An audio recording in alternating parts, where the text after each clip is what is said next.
एक भरतपुर के राजा थे, यशवंत सिंह राजा। उनका भाव बना कि बाबा को कुछ सेवा में दे करके आए। तो बाबा को आके बोला, बाबा हम आपकी सेवा में क्या दे। अब भैया बाबाओं की जो लीला ये बाबा ही जानते हैं। बोला तुम्हारी जो सबसे प्रिय रानी हो वो दे जाओ।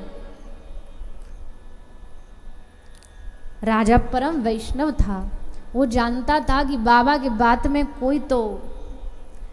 रानी जो थी वो लक्ष्मणी नाम था उस रानी का, वो बड़ी भक्ता थी। राजा ने कहा कि बाबा को हम वादा करके आए हैं। लक्ष्मणी बोली ठीक है मैं जाऊंगी।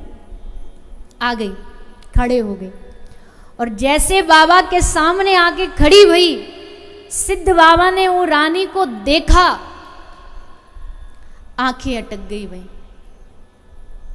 देखते रहे, और वो रानी भी इतनी बड़ी भगवत भक्ता कि वो भी खड़ी रही हाथ जोड़ करके। 1 दिन तक खड़ी रही, 2 दिन तक खड़ी रही, 3 दिन तक खड़ी रही। 3 दिन तक बाबा एक टकी लगा के देखते रहे और वो रानी ऐसी ही खड़ी रही। अब राजा ने कहा कि ये क्या मामला है भैया, कोई तो बात है।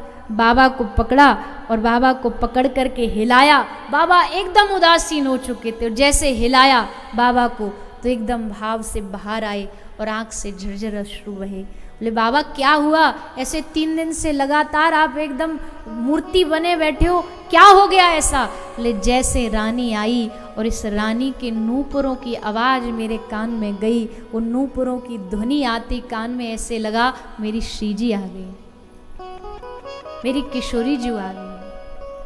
पायल छमछमाते भई यहाँ प्रवेश करी। भीतर आई रानी के कान में कुंडल की वो जैसे ही ज्योति दिखी, तो उस ज्योति में मुझे अपनी स्वामिनी जी का दर्शन, ये साक्षात हमारी स्वामिनी जी। राजा समझ गया अब ऐसे में कोई गलत भाव ले ले कि भाई बाबा ने ऐसा क्यों, ले वो एक नूपुर की आवाज सुन करके श्री जी के भाव में डूब गए। अब यही तो संसार वालों में और भगवान के भक्तों में यही तो फर्क होता है।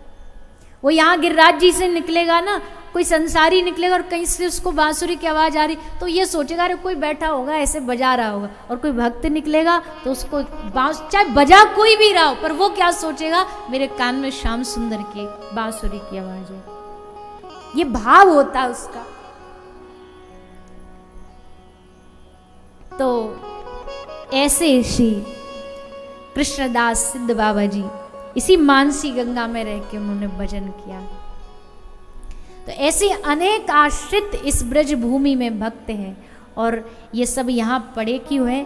श्री राधा रानी की कृपा से, श्री किशोरी जी की कृपा से ये ब्रज मंडल इतना आनंदमय, इतना हरा भरा है।